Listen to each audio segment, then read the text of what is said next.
France 24's Catherine Norris-Trent is joining us live from there. Catherine, what's become of the city since these Russian troops retreated, and how are the remaining people there feeling on this anniversary of the full-scale invasion? Good morning, Charles. Well, as you can probably see behind me, the city streets, the city centre of Kherson is more or less deserted. There are a few cars on the streets and people waiting for buses, but this would normally be rush hour in this regional capital.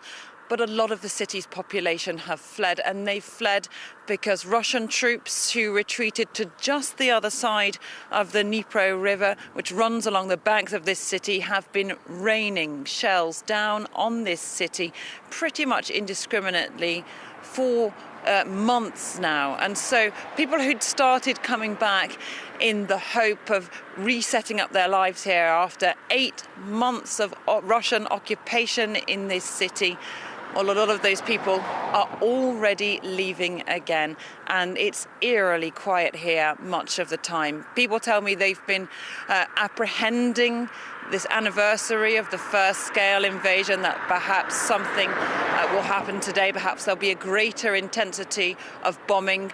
Our team has heard several loud explosions this morning ringing out in Kherson. But I want to give you a deeper look inside what daily life is like here on this southern front line. Take a look at this report, which I filmed along with my colleagues Mohamed Farat, Karim Yayawi and Dmitro Kovalchuk. The devastation at Kherson airport is a reminder of the fierce fighting to retake this city. A zone still mined, now surrounded by defensive Ukrainian trenches. But the battle to push forward is frozen. It's positional warfare, trenches, artillery and drones. We're divided by the Dnipro River. The front line runs along the river. The edge of the city is deserted and perilous. From the other side, Russian troops send barrages of artillery, machine gun and sniper fire, and Ukrainians strike their positions in turn. Caught in the crossfire are those left of Kherson's population. Every day, people queue for hours at an aid point, handing out food and winter clothes.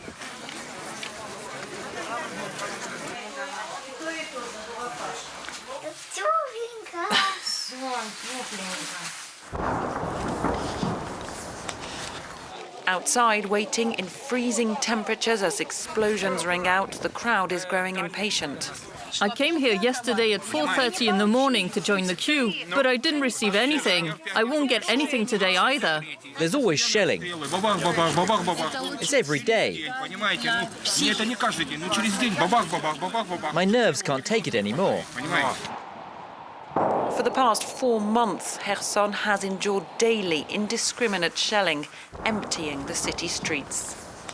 When Russian troops were forced to withdraw from Kherson in November, this central square was full of celebrating crowds. But that euphoria is long gone. The hardest hit neighborhood is Ostryv, an island on the Dnipro River. Still under Ukrainian control, but the Russians are just a few hundred meters away. Despite all the dangers, this couple is determined to carry on as best they can. We're staying. It is very frightening. The bombs fly around chaotically. I don't even know where they're coming from. The people who are left here are the most resistant. Firstly, we're worried about what could happen to our homes, and people are patriotic. They don't want to. A handful of inhabitants are still holding out. We meet the few remaining residents of this tower block, twice hit by shells. Where would I go? Anyway, there are looters, health problems. I don't have enough money. So where would I go? And who would take me? To stay or pack up and go, a heart-wrenching decision. Around 100 people leave Kherson by bus every day. Some 85% of the city's population has now fled. Today, the driver's anxious. His minibus has just been hit by shrapnel. Ready to board, a mother and daughter from the neighborhood of Ostriv. We waited until the last moment in the hope something would change, but we can't bear it anymore. We love our city, we love our home, and we're planning to come back here. We're not leaving forever. When Ukraine took back Kherson, there was a national outpouring of pride. But the battle is far from over in the south, with the danger not driven far away.